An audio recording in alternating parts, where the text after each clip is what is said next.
The battlefield stretched endlessly across the plains of Rivals 4.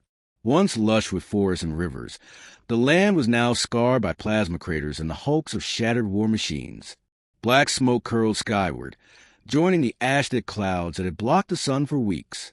In the center of this wasteland stood Outpost Epsilon, the last bastion of human resistance on the planet. Its walls were cracked, its turrets half melted, and its defenders reduced to a handful of weary soldiers. Supplies were gone. Reinforcements would never come. Everyone knew this was the end. Everyone, except the man standing at the outpost gates. Elias Ward was not a soldier. He wore no armor, carried no weapon. His uniform was a simple gray jacket, the insignia of a civilian liaison stitched on the sleeve. His hair was dusted with ash, his boots caked in mud, but his eyes burned with a calm that unsettled even his own people. Behind him, the last offenders whispered nervously, "Why is he out there alone? The general will tear him apart."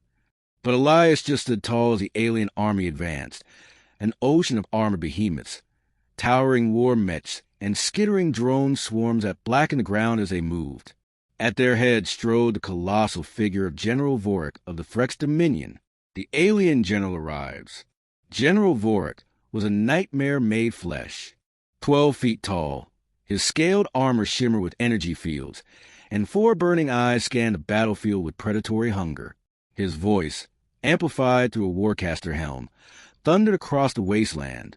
"Humans of Outpost Epsilon," he bellowed, "you are surrounded. You are outnumbered 1,000 to 1. Your weapons are as toys compared to our engines of war. Your resistance is nothing but an irritation before the inevitable. I, General Vorik, demand your immediate surrender." The alien army stomped their weapons against the ground in rhythm, a deafening chorus that made the earth tremble. Behind the gates, human soldiers flinched, their morale breaking. Some whispered prayers. Some prepared to fire their last rounds in a futile stand. But Elias Ward did not flinch. He stepped forward, raised his eyes to the alien warlord towering above him, and smiled. The sight stunned Vorik. He expected fear, defiance, maybe even tears. But not this. "You dare mock me, human?" The general snarled, leaning close enough that his rancid breath washed over Elias like a furnace. "Do you not comprehend the scale of your doom?" Elias's smile never wavered. "Oh, I understand perfectly," he said, his voice calm, almost gentle. "I understand that you believe your armies are unstoppable, your machines invincible, your numbers overwhelming." He tilted his head slightly.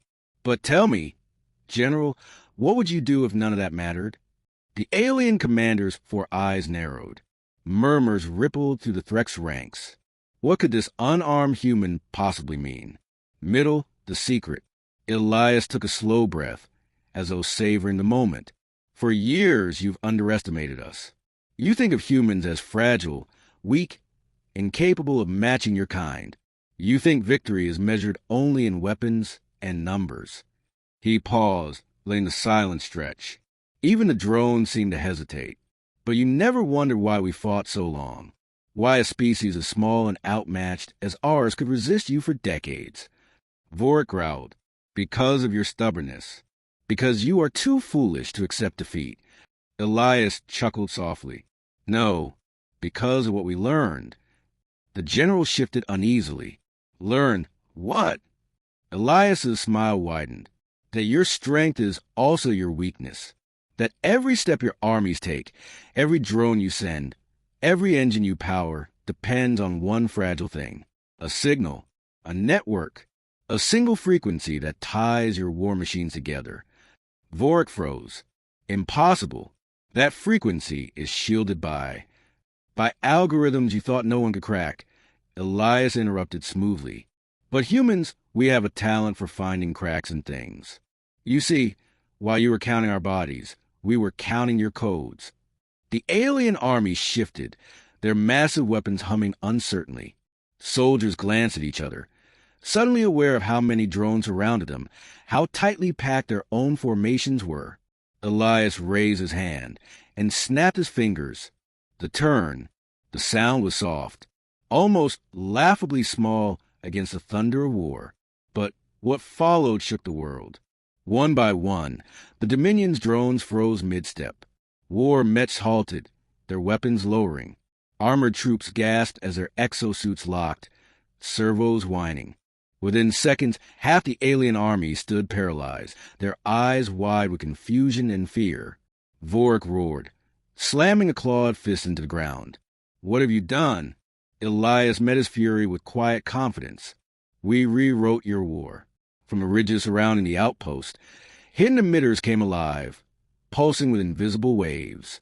The stolen codes, the years of deciphered data, all unleashed at once. The Dominion's machines, the very heart of their overwhelming advantage, now answered not to them, but to the humans. Behind Elias, the defenders of Outpost Epsilon erupted in stunned cries. Hope, wild, impossible hope, ignited in their eyes. The trap tightens. Vorik snarled, his eyes blazing. "You think this will save you? We are still countless. We will tear you apart with tooth and claw if we must." Elias tilted his head. "Perhaps, but your soldiers stand shoulder to shoulder with machines that no longer serve you. And those machines are listening to me." He spoke a single word, sharp, commanding.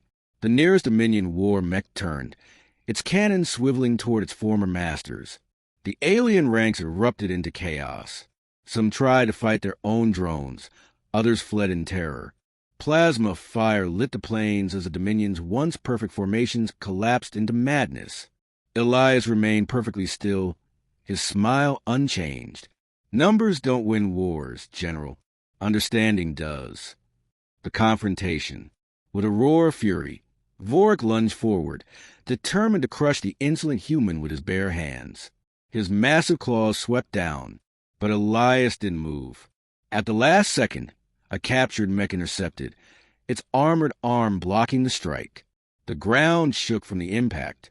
Vorik staggered back, stunned to see his own war machine shielding his enemy.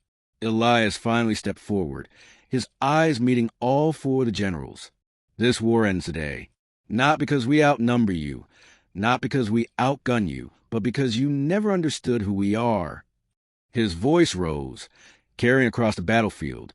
"We are human, and we turn every weakness into a weapon, ending the surrender." By nightfall, the battlefield was unrecognizable. Dominion forces lay scattered, their armies broken not by human firepower, but by their own enslaved machines. The survivors fled into the night, their morale shattered, their legend of invincibility destroyed. General Vorik, bound in the grip of two towering mechs, glared at Elias with seething hatred. "You will pay for this treachery. Human, even if I fall, the Dominion will come for you. They will burn your worlds to ash." Elias studied him for a long moment, then gave that same calm smile. "Perhaps, but when they do, they'll come knowing the truth, that humans are never as weak as they appear, and that sometimes a smile hides sharper blades than an army." Vorik snarled, but deep in his eyes flickered something new. Not just rage, not just defiance, but fear. The war for Rivals was over, and humanity's legend had just begun.